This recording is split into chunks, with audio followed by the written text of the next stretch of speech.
much. Okay, thank you for being here. Lovely to see colleagues from Friends International, friends from Reading, friends from Latin Link and All Nations. So you're all here, some of you, to support and encourage, even though you know me a bit. So that's lovely. And for everyone else, welcome as well. Yes, so I'm trying to make a case for international student ministry. I'll make some bold claims. I'm not trying to rubbish anybody else, but we're going to have some fun, I hope. And just to say that, yeah, Friends International is an organisation set up to work with international students in the UK and Ireland, and particularly to help churches to do international student ministry. So if that's anything we can help you with, that's the aim, is to excite you about international student ministry, something that you might be able to apply and enjoy and develop in your own situations. And so Friends International, specifically with international students, you'll notice there's other student ministries around the Christian world, and we work particularly closely with Christian unions and other Christian student ministries around the country.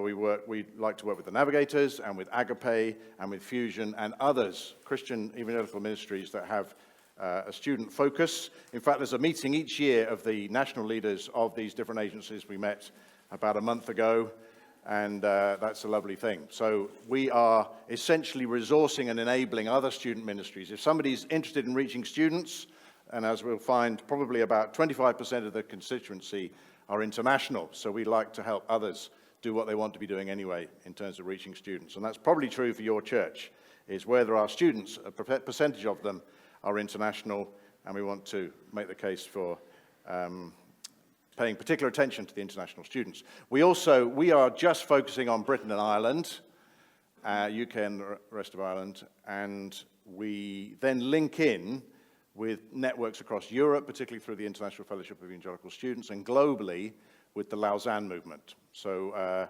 we only do a small amount, but we link with others. And so the boldest claim I'll make today is we're looking at why international student ministry might be the most strategic ministry on the planet. Small claim. And the second part of it is why that doesn't matter. So I want to explain to you, hopefully if I haven't done by the end of the talk, you'll tell me why international student ministry might be the most strategic ministry on the planet, and secondly, why that doesn't matter.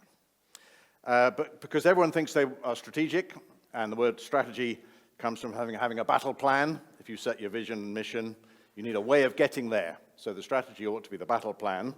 And the strategic objective is good for getting organized and making best use of resources. We all want to do that. And for knowing why you're doing what you're doing. So when we claim to be strategic, we think we found a good way of getting done what we want to get done. And our aim is to help you and others to reach international students, and we think we can find a way to do that. Just to shortcut the talk, really, it doesn't only matter about a really good strategy, it matters about what God is calling you to.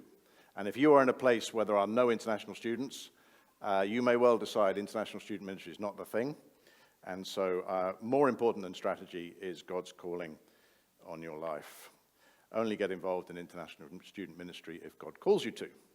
And we can discuss guidance and God's calling, but that's not the topic for today. Yes, that's good. But first, Gabriella, chief hero here this morning on the sound and vision. I am new to these things in terms of I submitted my slides to Keswick Convention weeks ago and then turned up expecting them just to sort of pop up. And apparently I was meant to bring my laptop and get organized and do it myself. But the slides are there, and they will be when the talk is put online. The slides will be there with it, so you will be able to see the slides, but you can also see them here today. So we like to see international student ministry as combining a couple of things. You could maybe picture it as we want to be welcoming, we want to be into hospitality, and we want to be into friendship evangelism. We've got people from all over coming to us. So we can picture international student ministry as a combination of a sort of largely Old Testament model of mission and a bit of a New Testament model of mission, open to discussion on this. But we are saying that Old Testament mission is essentially and largely centripetal. As if you're a scientist, a chemist, it's about pulling things in towards the center. So we have this passage here from 1 Kings 8, verses 41 to 43. This is the dedication of the temple, and it's Solomon's prayer at the dedication of the temple, his prayer to God. Suppose there are outsiders who don't belong to your people Israel, and they've come from a land far away. They've come because they've heard about your name. When they get here, they will find out even more about your great name. They'll hear about how you reached out your mighty hand and powerful arm. So they'll come and pray towards this temple. Then, Solomon asks God, listen to them from heaven. It's the place where you live. Do what those outsiders ask you to do. Then all the nations on earth will know you. They will have respect for you. They'll respect you just as your own people Israel do. They'll know that your name is in this house I've built. So right there in the middle of the Old Testament, a desire for those that come to see the temple, those who come under their own steam, they will understand what God is all about and worship him. We know there's exceptions in the Old Testament. Jonah was sent.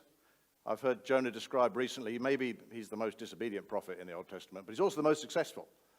Enormous amounts of things. People came to faith in Nineveh through Jonah. But I'm just pointing out the exceptions. But centripetal mission, international students are coming to us. They're coming to our shores. It's their own initiative. We'd love them to discover more. We can show them something of God while we're here. Then centrifugal. If you're spun out by the centrifuge, we are more spun out, aren't we, in the New Testament, Matthew 28:19. So you must go and make disciples of all nations, baptize them in the name of the Father and of the Son and of the Holy Spirit. Now again, we can picture that's not the whole thing. Not everybody goes abroad. Not everybody is gone. Maybe we're all sent because we're sent next door or within our own household or our neighborhood. But I'm just picturing Old and New Testament gathering in and sending out. And in a sense, International Student Ministry combines the two. We have people coming to us that we want to share Jesus with, and we've got to go and find them. They're not far away, but we are sent, we think, to go and find them. So God was concerned for foreign visitors from Old Testament times. Solomon was praying to God at the dedication of the temple around 3,000 years ago. We might also want to see Abraham, Genesis 12, that's 4,000 years ago, where the intention of the calling out of Abraham and his people, the family, was that all nations would be blessed. So we might not want to fall into the trap of thinking the Old Testament is all about Israel and the chosen people, and that now we go and do mission in the New Testament times. Because the concern for everybody was always there from the beginning, from the calling out of Abraham. God also sends us out, since the New Testament 2,000 years ago, to all peoples and places to spread the good news. And International Student Ministry is highly strategic in reaching people from many places who will then go back as Christians on the inside of their own cultures, relating to families and communities. They pay to come to us, they return at their own expense, and we feel highly strategic. So people who come from countries where they might not hear about Jesus, who may go back to do fascinating things when they go back, influential people, they're coming to us, and we can take the opportunity. That we claim is the strategic nature of International Student Ministry. So where have we got to? Marries together the centripetal and the centrifugal. So what else can we say about International Student Ministry? We have elites coming to us. Many international students are at master's or PhD level. They're chosen by their governments, or they're sent by high-achieving families. And they will return, quite a lot of them, to government, to academia, to business, and other roles. And they will return to shape their countries in strategic ways. So it's truly an exceptional demographic. A few years ago in Reading, I met. He was doing a master's in economics. He had been working at a tax office in Beijing. And he came as a government-sponsored prize winner. That was his prize, to be able to study a master's in economics in the UK. He was a fascinating guy. He did things like going to see the local production of Dickens's Christmas Carol. He was just interested to that level of British culture. He was reading books about the 1950s Korean War because he wanted to understand all sorts of things around his country and his reality. We spent fascinating time together. He went to a lot of other events in Reading as well. As far as I know, he's not a Christian. His family came over, went to see Durdle Door. We had a lovely time. I mean, international student ministry is a lot of fun. And he has not decided to follow Jesus, but we were glad to welcome him. I think at this point it's worth saying also, highly strategic, we want to welcome everybody and anybody who comes. It all starts with a cup of tea, whether you're ordinary or exceptional. We're interested in welcoming international students, often lonely. Yes, so from some of the most restricted nations on earth, international students come from countries where it's difficult to live as Christians, let alone to be missionaries or for missionaries to be there. And they are sending their future leaders here to study. We would struggle to serve as Christian missionaries in their countries or to communicate Christian truth openly in many cases. But while here, restrictions are removed and opportunities present themselves. If you were going to another country, you'd want to say, let's find out about the country. What's interesting? And that's true for so many international students amongst us. They're glad to be welcomed, particularly into a British home. And most of us can do that. We know how to boil a kettle, make a cup of tea. That's where mission starts. We welcome people, and we from quite exceptional places, and we are able to make friends with them and share Jesus with them. So, while they're away from home, they're open to be learning about our country. We'll be glad to get to know us. We can explain how the UK has a Christian heritage. We're not claiming we're a Christian country. We can explain why Christians do what we do and how the Bible has affected our culture and more. So there's great opportunities just to be friendly, just to be welcoming, explain the Christian context that Britain, the UK, has gone through. And then opening our homes, spending time with new friends, builds the platform for sharing how Jesus has changed and is shaping our lives. We make genuine friendships with appreciative and fascinating visitors who give us insight into the wider world and who we can help find eternal truth as well as practical daily encouragement along the way. Some, the PhDs, the masters, will be here for a good year, maybe 3 years. Great time to get to know people, follow them through their journey, encourage them and help them. Others might be teenagers from European countries, secular countries that don't get to hear about the gospel where they are either. We've got to have a different approach to the language schools and the summer visitors, but again, opportunities abound. Hospitality and friendship evangelism. Local churches and Christian student groups are looking for ideas and help to make this possible. Friends International brings expertise and experience to help local churches and student groups do what they want to do anyway, reach out amongst those already among them. 25% of university students in the UK are internationals, and language schools are in many towns and cities. The partnership.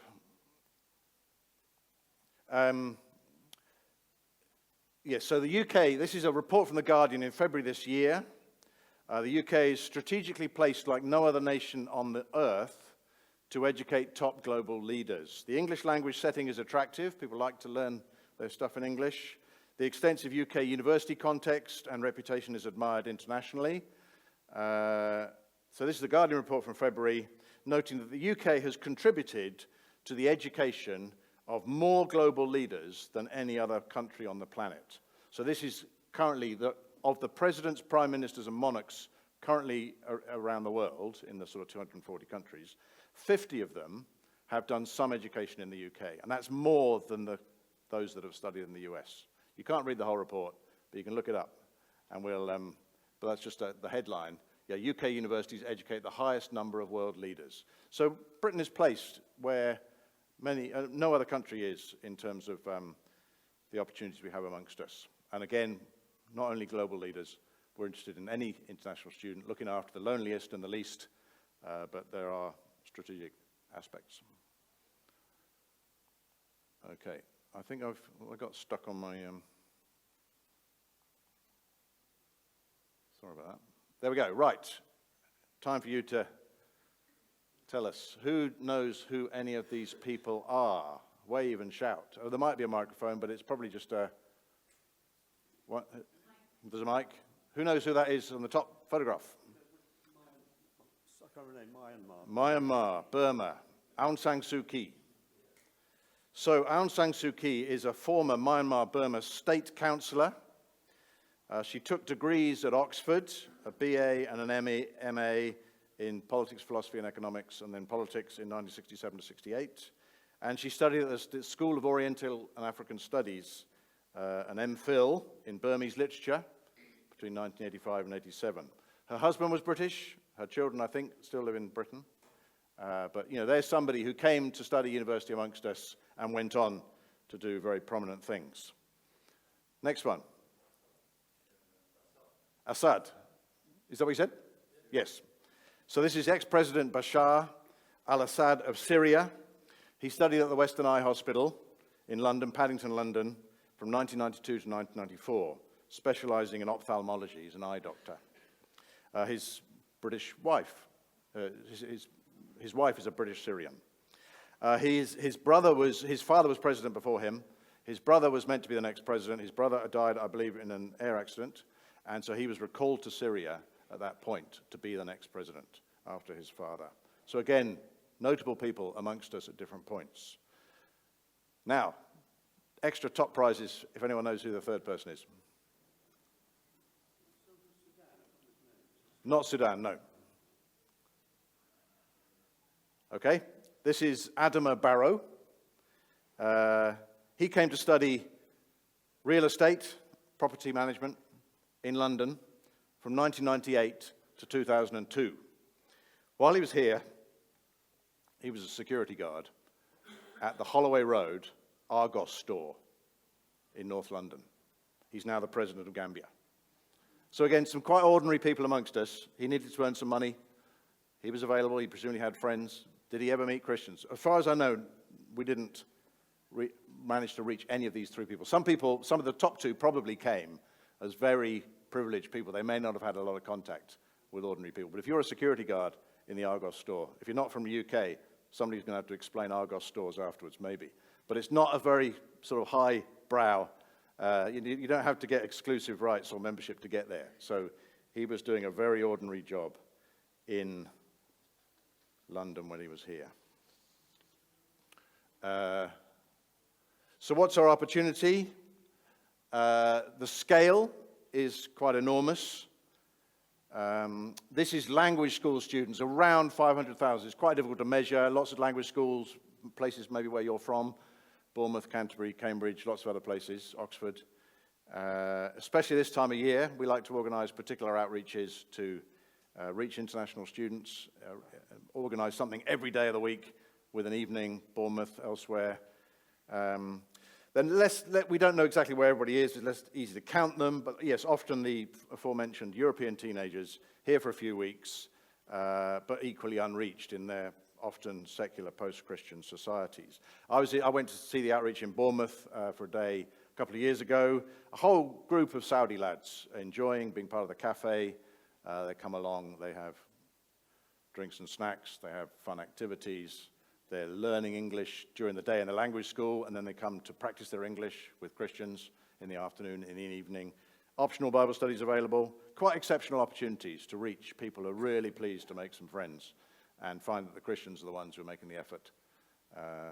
So a real opportunity, a large number, that's quite a large number of people coming to our country every year. And then, a bit more exact, these figures are from the Higher Education Stats Agency. We know who is where, what country they've come from, where they're studying, that sort of stuff. Over 700,000, slightly down from the year before, but up. I mean, I've got things I was saying a year or two ago, 600,000, way up into the 700,000s, slightly down this year. We'll see what happens. But there are a large number of university students. We find London particularly challenging. Where am I going? Yeah. We know where they are. London is hard to do ministry in. I think London churches find that. A lot of international students come to London, over 100,000, and they may live a long way away from where they study. They'll probably study during the day and then go back to where they live a long way away. Well, how can we do ministry amongst international students in London? Is it on campus during the day? Is it where they live in the evenings? We think there's probably around 50,000 international students studying in the square mile around Marylebone. You've got Imperial College, London School of Economics, King's, and others. Great concentrations of international students. We're still working out how to effectively reach more of them. And then there's places like Coventry, a lot of international students in Coventry because it includes Warwick University as well as Coventry University. Hatfield, where the University of Hertfordshire is, great increase recently of international students there. No Friends International staff worker. A lot of churches actually relate to Hatfield from, say, Hertford and from St Albans, but not a great group of evangelical churches in Hatfield, so we'd love to see more happening there. Some of these places, we've appointed people and we're looking for the finances to make it work. Others, we've got grants from trusts and finance and we can't find the right person, so it can go either way. But we feel there are enormous opportunities. People coming from everywhere, they're going back to everywhere. They are everywhere around the UK. I've got some figures I'll show you a bit later, and then we can, where are we going? Okay. Global elites from closed countries to our doorstep said that. These are the figures. So really, we go by city. Sometimes there'll be 3, 4, 5 universities in each city. There's about 50 campuses in London. So those are the ones, those are the top 10 of where there are numbers of international students in universities, just universities, not only language schools. London by far ahead. Edinburgh and Glasgow really up there. Manchester, we include Salford. Birmingham, 5 universities in Birmingham. We can't work across them all yet, but we know they're there. Coventry, the 2 big universities. Leeds, we work with partner ministries. There's a ministry called Transformation Leeds, not part of Friends International, but we like encouraging and working alongside. Likewise, Bristol, BISC in Bristol, Bristol International Student Centre. Hatfield, the Hertfordshire University. Nottingham, again, 2 universities. So much to do, but great opportunities. Right, a bit about us as Friends International as an organisation, a charity working in the UK. That's on the banner at the far side. Transforming new students, transforming nations. This is part of the strategic claim, is that if you see a student's life transformed for Jesus and he or she goes back to a prominent position in their country, you might see the country affected. I don't know, I was thinking about historical and biblical examples. A historical example, Constantine, not a student, but you change somebody's life and that changes the course of history. Possibly, that's the big claim. But we're not trying to stop anything else happening. We also need mission to happen for the whole population. If you go to the base camp here, lots of people sending out people across the world, and that needs to happen too. That's how you more reach the whole population. This is an approach to reaching an elite that we're making use of particular opportunities, and so I'm not at all arguing against sending people abroad to work along churches or plant churches in places all around the world. And then that's the high-level strapline. The other phrase we use is friendship and faith with international students. We want to make genuine friendship. There is a risk, being called Friends International, that we are professional friend makers and the biggest hypocrites in town. How can you be a professional friend maker? Is that fair? I don't know, discuss. But what we want to do, what we think we can do, is offer genuine friendship, welcome, cups of tea, spend time with people, enjoy that. But we also know that real friendship, genuine friendship, is about sharing Jesus with people. Jesus says to his disciples in John 15:15 that he doesn't call them slaves or servants anymore because slaves do not know their master's business. And instead, Jesus has called his disciples friends because he's told them everything he's learned from the Father. That was his definition of friendship at that point. So we like to think the same, is that we want to be real friends with international students. We will naturally share what it means to follow Jesus with them. So that's the case for friendship and faith with international students, ground level strap line. So the vision for Friends International, what we want to see is to see international students transformed by the good news of Jesus. That's the basic, is we think it's all about responding to the good news of Jesus so that they fully engage with the mission of the church in the world. That is about their own personal transformation. It's about what they do next, and it's about all they go on to do. And it's fully engaging with the mission of the church. So it's becoming part of the church ministry across the world. And then what do we try and do as Friends International? We try and work with the church. This is us trying to serve, trying to help things happen. Very few things are all about Friends International. We sometimes will organize a cafe or event in one place, but often it's on a church premises or on campus in partnership with the Christian Union. And to work, and that's a slightly ducking it. Church, as in the broadest concept of God's people, to work with the church to communicate the good news of Jesus to international students in both word and deed, practical stuff, help them move into their room when they arrive in the city, welcome them into your home, show them how to get around and what's important about where they're living. But word and deed and in whole life, cross-cultural discipleship, that's the ultimate aim, the overarching task. So how do we do that? And again, offering a model, other ways of doing things perfectly acceptable. And we like to see our staff as trainers and practitioners. We have staff in 35 places around the UK. Relatively, staff are expensive. You need to raise support. Staff raise support. But volunteers are fantastic. So if staff can be trainers and modeling how to do international student ministry, that's how we think things are really going to take off. So we work with hundreds of churches, thousands of volunteers around the country. We'd love to help you do what you want to do anyway, reaching international students. We have staff, 90 staff around the country in 35 places, including a support centre, helping with materials and making everything work. That's based at All Nations Christian College in Hertfordshire. Some of them are part-time. We have affiliates. Here we go. Where are we going? Resourcing churches and Christian students. It's all about partnership. It's about what churches want to see happen, and we are alongside and often depending on churches and Christian unions to see what's possible. We make various focus points. One is that we understand that some people are from especially hard-to-reach countries, the ones already mentioned about where it would be difficult to be a Christian, or where people are just not interested in coming along to our events generally, and we need to be a bit creative. So we have a hard-to-reach focus, trying to maximize the opportunities, specialize, train people. How can we reach people from certain parts of the world? Where can we go to go and find them? Where are they studying? So a hard-to-reach focus. And then a returnee focus. We talk about talking returnee focus from the day one. If your student comes to an event on their first day in your city, your town, if they were to become a Christian, what is the impact for them? What would that mean for them and their family and their situation, their future career? So we like to talk returnee focus from day one. What happens if you become a Christian in the UK? We also link with about the same number of affiliates as staff. So people might already be employed by a church, working in international student ministry. It's great for us to link up, train together, share experience, learn best practice together. Then we'll have an apprentice program for 2 years. We call it REACH.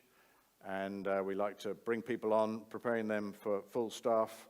Sorry, we have an apprentice program for 2 years that we will bring people on to staff. We have a graduate trainee program for 1 or 2 years called REACH, where we like to help people learn international student ministry. We try and resource people with books. I was asked to sort of talk about what books we have. This one is Christianity, a Western Religion, is available on the bookstore in the Mission Hub. Written by a colleague, Is Christianity a Western Religion? And other questions that international students ask. In here, you've got 20 questions answered by somebody with extensive experience of working with international students, and that's great if you either want to give this to an international student or mug up on how you might answer questions with international context, with intercultural context in mind. We have a book by another colleague, A Better View, a Bible overview, again, written for international students to be taking in cross-cultural, intercultural aspects. We have a little history, Mission Possible, written by a third colleague, of international student ministries for Friends International. And we have, I haven't brought here, a guide for local churches, a handbook for how local churches can get involved in international student ministry. And then courses written by other colleagues, some of whom are here today. ID course, International Discipleship, work through a course with international students. Think Home, a guide for international students preparing for home and returning home. One is written from a Christian perspective, or for Christians, to encourage them to think about what it means to be a Christian going home. One is more general. And then the visa course, an opportunity to find out about the Christian faith. So we're not an extensive publisher, but we do have some things that we can resource churches with.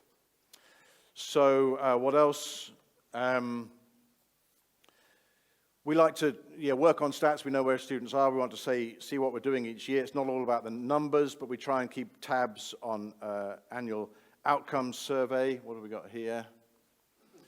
So staff last year, 80 staff around the centres, and then 10 support staff, some part-time, making things happen. We had contact, and by contact we mean somebody came to a meeting, not just that they received a flyer, but so realistic contact. 12,750 international students. Still a very small percentage of everybody who's amongst us, of that 700,000. But 1,200 of those 12,000 came to Bible studies, which was lovely. And we were able to record last year 67 decisions for Jesus amongst international students that we knew about, that we were involved in. We're not trying to claim that's all that happened, but that we were connected with. So there's things going on. There's lots more that could be happening, but we are glad to be doing what we can. These are the locations. The funny different colored dots are either full staff or associate staff that are employed by churches or affiliates. But most places around the UK and where there are substantial numbers of university students, we're still looking to start people off in other areas, places like Liverpool, Hatfield already mentioned. Somebody came to talk to me on the stall yesterday. Katarina's not here, but she's from Ukraine. She's living in Hull. We'd love to have staff in Hull. Huddersfield as well, other places. There's lots of places we'd like to have people working. There's always more to do. Working with churches and Christian students. Some of it is on campus with the Christian Union. The students can book a room. We can go along and help resource and encourage and volunteers. I think particularly Friends International volunteers are likely to be older than the students they're working with, and older probably than the international students. The international students themselves fit in between the British undergraduates at aged 18 to 20 or whatever, and church volunteers, because they're likely to be master's students, likely to be in their 20s or 30s. The value of an uncle or an aunt welcoming you into their home is, I think, particularly appropriate. So our staff are not all student age. Staff and volunteers, quite appropriately, a bit older and able to offer family setting sometimes. Good staff working with Christian student groups. Right.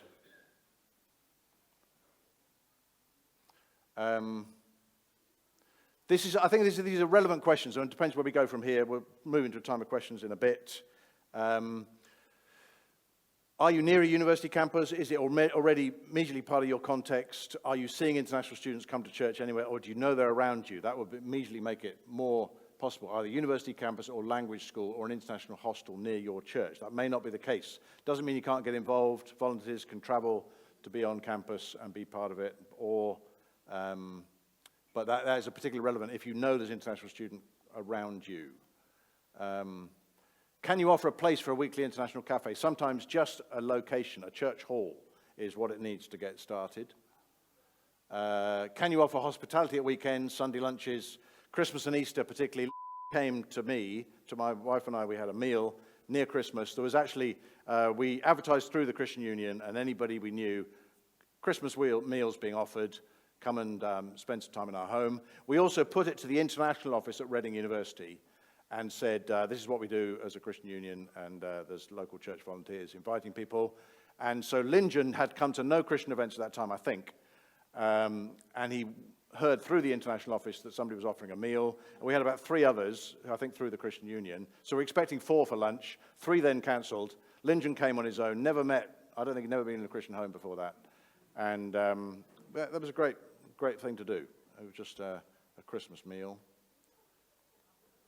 And local trips to places of interest. Time with students is valuable. Time to just explore who they are, who we are, and any international ministry could start in those ways. Okay. We'll get to questions in a bit. Just to go back to the not the strategic, it's the calling thing. I get stuck very often reading Colossians chapter 1. This is parts of 9 to 12. And actually, this is the much more important thing than any strategic nature of international ministry. So Paul says to the Christians in Colossae, we keep asking God to fill you with the knowledge of what he wants. We pray he will give you the wisdom and understanding that the Spirit gives. Then you'll be able to lead a life that is worthy of the Lord. We pray that you will please him in every way. So we want you to bear fruit in every good thing you do. We pray that you will grow to know God better. We want you to be very strong. In keeping with his glorious power, we want you to be patient. We pray that you will never give up. We want you to give thanks with joy to the Father. He has made you fit to have what he will give to all his holy people. You will all receive a share in the kingdom of light. And my aim is that you get to do what God wants you to do. If that involves international students, that's very exciting. But more important is knowing his call on your life and responding. So there we go. I had some sort of suggested questions, but I'm really open to what questions you want to ask. What's it all about Christian community? We talk about getting involved in the community. What are biblical models? What's the role of hospitality? What's important for international student workers? Some of our models of ministry are evangelism. We're on the streets. We've got leaflets. We're going to put the Christian message out there in front of people that we've never met before.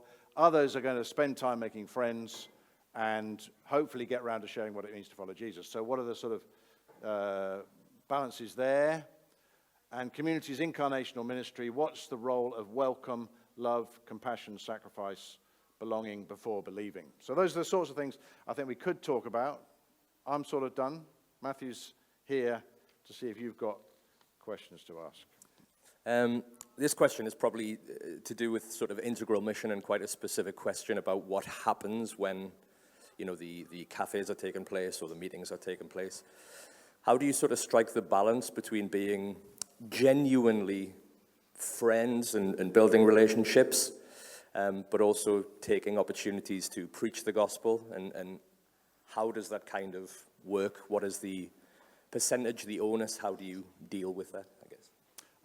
We leave things pretty open for different things to happen in different places, and people experiment, they work out what's going to work. I think we try and be very, very honest about what's going to happen in any event. Any publicity, if it includes any Christian contact, we want to say that. Like, come and meet Christians, learn your English, have some fun, optional Bible study available. We want that to be on the, or if it's announced during an evening, it'll be like for the next evening or the weekend, we'd like to, out of this meeting, we can invite you, and we'll be very clear what's available. I think we do want to take opportunities available, but it's sensitivity, isn't it? It's Christian leading. You're led by God to be sensitive in any context. So we can be bold. We want to be, the more that we understand where people are from and their context, we know if it's too sensitive to talk openly, and we might want to be thinking about any government pressure we think they're likely to expect or experience, and what they might find is normal, how much they know about the Christian message. But if it's friendship, it can start slowly, and I think we find that most of our friends are very inquisitive, and they'll ask us. You get some with translator apps, as they were, just typing in at first mention of God, what is the concept of God? And that's fine, and they go from there. And others who, I've decided I really want to know what Christianity is all about while I'm in England or Scotland, wherever. Yeah. So a lot of sensitivity needed. Yeah. Thanks. I was just curious if you're able to share some of those strategic countries you were prioritizing in terms of where there's the students coming from certain countries. I think you had on there that not targeted, but they were prioritized. Is that different countries? Just to get a flavour of the kind of opportunity the people you're aware of or alert to that are coming to our country that wouldn't be reached by many other ministries. People come to this country to study from almost every country on earth. So we'll try and do some research to see what that means for each of them. I think it's still very personal. You start with the person, and then their context, we'd start inquiring their context. I was able to ask, what was the situation for him and his family and his context. So we think from some countries, governments are shadowing and monitoring and asking students from any one country to keep in touch with each other and with the supervisors or government representatives. I don't think that's a particular problem as long as we go sensitively. So it's more, there's no one, there's characteristics we find from students from different countries, but I don't want to sort of tar anyone too much, I suppose. I suppose It's about working with the person and then trying to understand their context. But yeah, we are finding countries from, some students from China are feeling more cautious now about coming to Christian meetings because that might not be in favour at home or in terms of what their government think is acceptable. So, I think Sue, or colleague Sue from Bournemouth and etc. Yeah, there are countries that are closed to the gospel, like many Muslim countries, that actually when they come here are very curious and will come to meetings. So I think Alan's already mentioned Saudi students in Bournemouth. We have a lot of language students. They will come in large numbers to our cafes. So they're hard to reach in one way, but in another way they're not. But there are other countries, so Thailand off the top of my head, freedom of religion, but actually they tend to stay together a lot and they don't come to our activities. So they can be harder to reach, the ones that we would expect.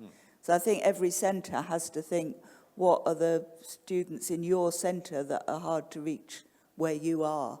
Yep. And then think of ways of trying to reach them.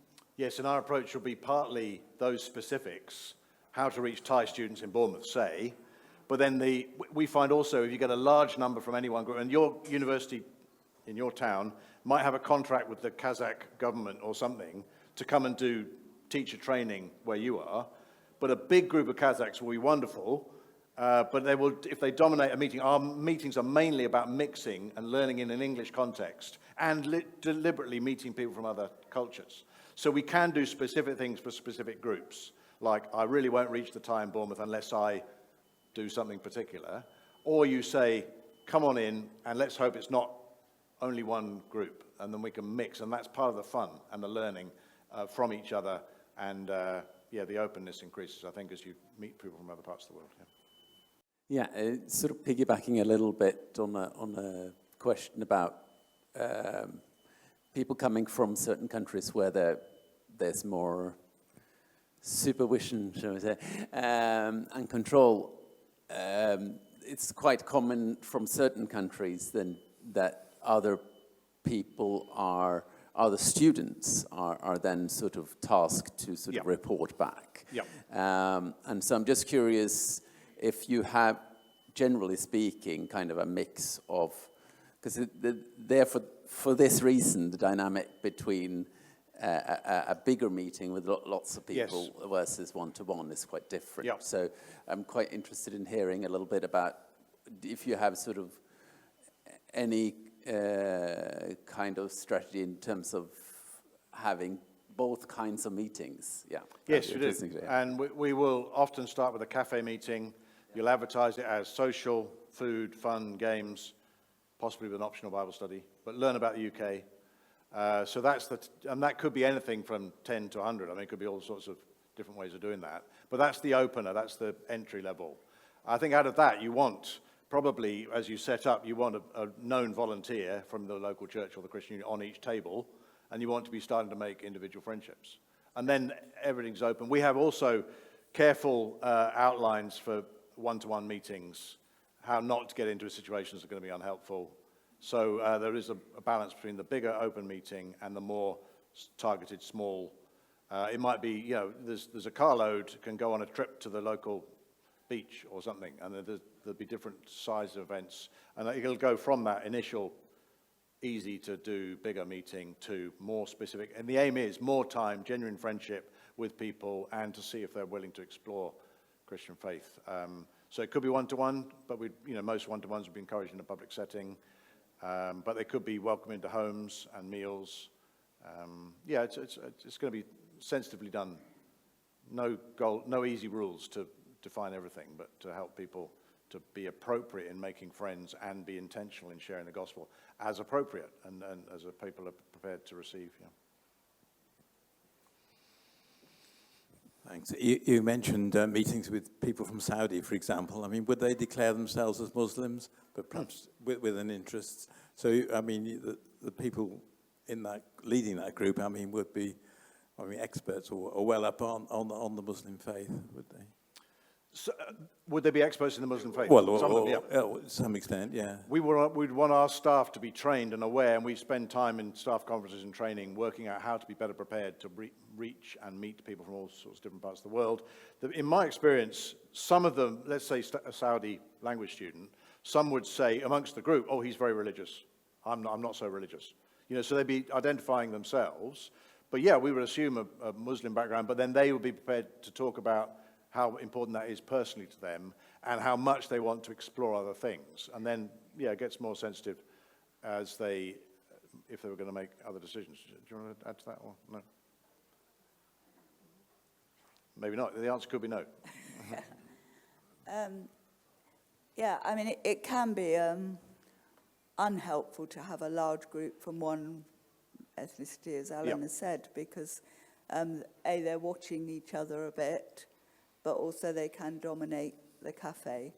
But you often find there's one or two who've got a real spiritual interest, and then it's praying for time to talk to that one or two, I think.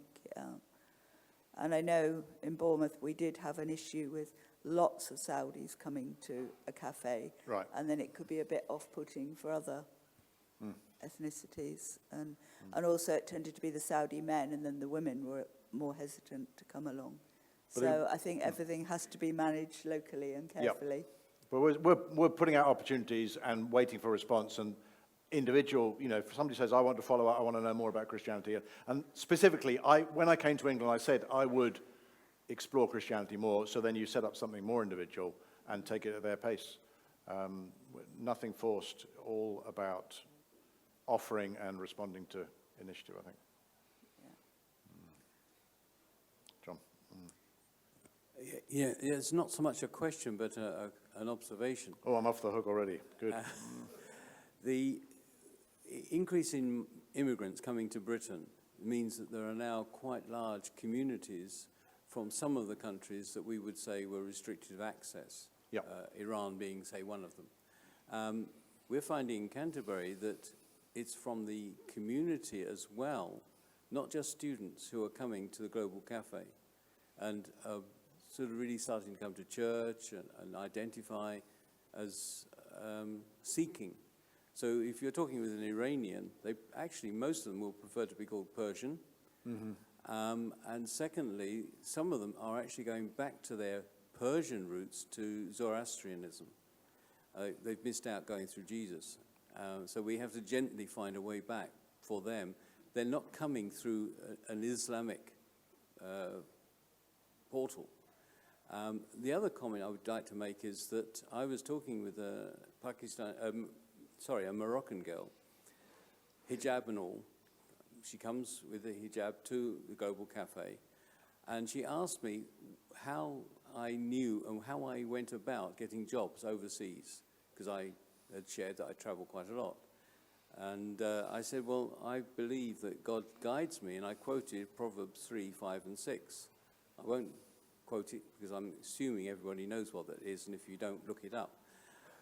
But she said, yes, we've got a similar verse in the Quran.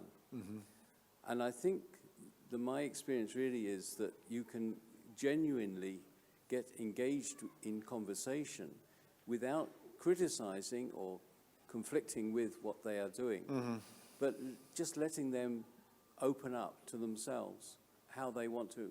She was trying to touch base with me. I'd been in Morocco, I spoke French, I knew the town she came from. That was a big plus. Thank you. And yeah, to add to that, we specifically try and reach out to international students. There's a reason that we know where they are, where they're coming from, how long they're here for, and they're probably moving on to something else. We have to keep thinking about, are they going back to their home country? Are they going on somewhere else? Are they staying amongst us? But there's still a specific time when they're studying, and that gives us a focus. It's manageable. But a lot of what we do is very applicable to reaching out to internationals amongst you. There's a leaflet on across the way on our stand. It talks about what is home. People are a long way away from home. They're lonely. The leaflet describes how God offers us a real home in heaven. So that is applicable to anybody who's feeling out of their normal context, and we can help them see how God offers a real home to people. So we don't generally turn people away from a Friends International event if they're asylum seekers, if they've settled here. And of course, a lot of the families who've settled here from other places, their children will be going to university. They may be staying in the UK forever, but they've got a big intercultural element to being students in the UK. So there's all sorts of fuzzy edges that are difficult to work on. We're going to stick to international students. We're going to be generous to everybody else. Some of what we've got really applies. But if it became a majority non-student event, we'd have to sort of think about, okay, how do we refocus? Can the church take that on and do it? And we'll do something for students particularly. So there's all of those. And then, yeah, in terms of how we reach out, I think that's absolutely right. We offer things, don't we? Generous pictures of God in Jesus, what the Holy Spirit is doing in our lives. We're not out to criticize for the sake of criticizing. Others, they may come back to us saying, well, that's not true in my religion, or, you know, I'm struggling with this in terms of what I've been taught. We can work with that, and the actual comparative text study is very interesting. I would do that in consultation with your local church, but you can say, okay, this is what the Bible says about Jesus. Then a Muslim would be able to say, well, actually, Jesus is in the Quran, and this is what and you work at it. I mean, that's got to be done, I think, carefully and thoughtfully, but certainly comparative text studies could be possible. Dr. Fairbairn. Can I try and answer a couple of your questions? Please. Particularly about hospitality and welcome. You know, you say, what is the role of hospitality? I just think it's enormous. Yep. And we've had one or two experiences of people come and visit our home, and they'll say, oh, I'm in my third year at university. This is the first time I've been in a British home. Nice. That makes me so sad, Yep. so sad, and so Yep. it makes me want to do better, you know. And then the role of welcome, because you might say, well, I don't know any overseas students or international students, so I can't ask them to my home. An anecdote of someone who was in England for about 5 years, did several courses, was exposed to the gospel all the time, actually became a Christian and was baptized about 3 days before he returned to his country. But when we first met him, he said he'd been in the center of town and he'd asked someone the way, you know, where do I find such and such a shop? This person said, well, you go down the road, turn first right, and it's second left. So he set off down the road, and, you know, a number of seconds later, this older person came running after him to say, I'm sorry, it's second left and first right. Okay. And he was just absolutely so impressed that he is just some immigrant student. Somebody cared enough for them, not just to give them the answer, but to go and help them. And I've no idea whether that was a Christian or not, but it made a deep impression on him. Yeah, deep So I impression. think welcome, just the people we see, show them welcome, show them hospitality, give them a hand. It's very powerful. Welcome, a bit of time into our homes, basic cup of tea. Yeah.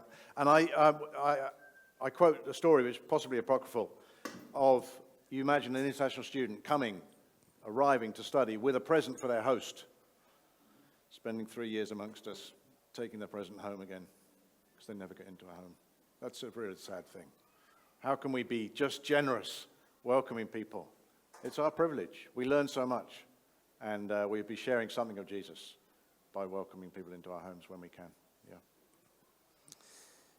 John. Hi, and I was just going to add to the observation about hard-to-reach nations. So my name's John, based at Sutton Bonington Baptist Church, a rural context, but we have a campus that has a vet school and a biosciences school. But we kind of get to connect with the work in Nottingham, and I've been very impressed recently having joined the kind of support team for the Nottingham staff to see how they are training their volunteers and their new apprentice and reach workers, specifically to reach some of the hard-to-reach nations. And I just think that's a really great model. So if you have the opportunity to get involved with a centre and you want equipping to reach a hard-to-reach people group, then, you know, Friends International, I can see that on the ground, are doing a good job of it. And just as well, if you're interested in Friends International work and you're not a city dweller, do come and talk to me.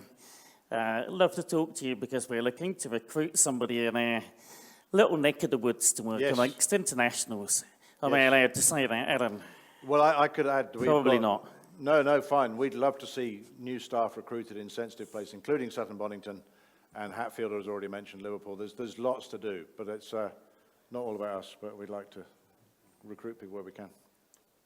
You mentioned quite early on that you try and make sure that like you keep the kind of focus for people going back to countries that's very difficult or challenging. You make that a thought right from the start of your interaction with them. How do you do that? What difference does that make in how you interact, how you talk, how you share the gospel, whatever? This is definitely one for Sue, who leads our returnee focus within Friends International. But if you are going back to a country where you would be the only Christian in your family, you're going to have to start thinking about that fairly early on. Who do you tell when? Is it too difficult to tell your parents now, or will you? I think it was a student from Vietnam, studied in Oxford, went back, was able to tell her family what was going on. She'd become a Christian in the UK. With the advice of the staff members ongoing, there came a point where the family were going to go to the village for the ancestors, to honor the ancestors. And she was like, oh my, this is a new level. What am I going to do? The answer for her, for Bao, was to talk to her mum, who was the most sympathetic to what was going on. It could be the mum, it wouldn't necessarily be the mum. And say, her suggestion was, I'm going to come, I don't want to take part, can I be the photographer? So she was able to take all the pictures, honor the event, be with the family, not rejecting the family. She didn't want to get involved in the type of ancestor, not worship, but acknowledgement that was being asked. So she found a way through, and the staff were able to help her think. So, but a lot of different situations. Sue, can we? Depending more, quite a lot on Sue here, you see. Very good. We're teamwork. Yeah. She didn't know it at the time, but anyway. No. Yeah, it's a huge challenge. I think in the early years of our ministry, we thought if we were welcoming, evangelizing, bringing people to faith, finding them a church when they went back, that was our job done. Yep. But we've had to really look further back and say, no, it's all about our discipleship while they're here. And it is on an individual basis. Where are they going back to? What sort of pressures are they going to face? So for some, it is overt persecution, and that needs particular preparation. But for many, it's more cultural and family pressure. And yeah, I spend a lot of my time training staff and volunteers in how we can disciple for some of the situations they go back to. It's hard because they're not with us very long, often. But yeah, it's a learning journey that we're all on. But we are committed to really thinking return and helping prepare people as best as we can for what they're going back to, and then staying in touch to help them in those early months and years of adjustment. So happy to talk more. Yeah, so some of the early stuff would be, here we are, you're considering Christianity, this is what it would mean for you in terms of living, but what would that mean in terms of church when you're back? You might like church in the UK, it's easy, but what would it mean? So from the early, if you're going to consider being a Christian, you are counting the cost. It's not quick, let's get you to be a Christian, and then, oh, by the way, it's going to be difficult. So it's a much stronger process to say, think about this, there are implications, and that'll prepare you better for future. So that's why we're returnee from day one. Yeah, thank you.